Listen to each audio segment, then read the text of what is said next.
Bonjour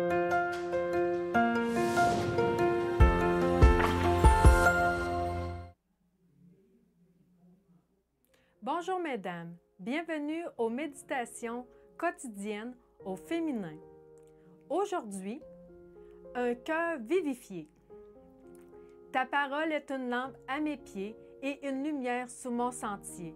Psaume 119, verset 105.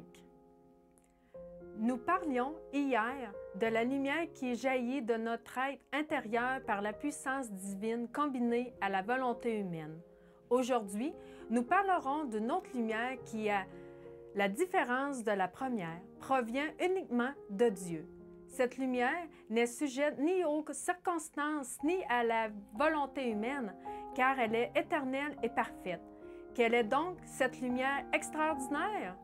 La plume poétique du psalmiste l'exprime en des mots clairs et mélodieux. Ta parole est une lampe à mes pieds et une lumière sur mon sentier. Il n'existe pas d'autre source de lumière pour éclairer le monde obscur où nous vivons à part les pages de ce livre suprême que nous appelons la Bible. Les auteurs qui l'écrivèrent diffèrent par leur sculpture et leur époque, ce qui constitue une preuve irréfutable de son inspiration divine. Éternelle comme son auteur, la Bible se présente comme un phare dans la tourmente, un pont jeté sur l'abîme, un pinceau réalisant un chef-d'œuvre. Aucun péché ne peut l'empêcher de pénétrer triomphalement dans l'âme contrite et humiliée. Elle n'est jamais passée de mode, aucune culture ne la surpasse, aucune pensée ne la détruit. La Bible a brillé de sa propre lumière depuis son origine et elle continuera à briller jusqu'au jour où son auteur lui-même nous enseignera les paroles qu'elle renferme. En possession d'un aussi précieux trésor, il ne nous reste qu'à le saisir, à en faire notre lampe et à le laisser illuminer notre sentier.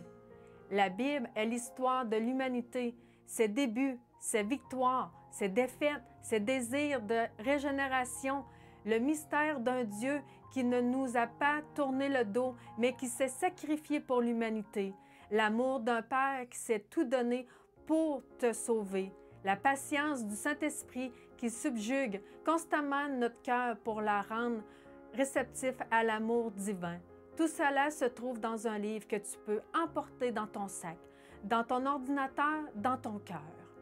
Bois la vie dans la coupe de la parole divine. Bonne journée dans le Seigneur et à demain.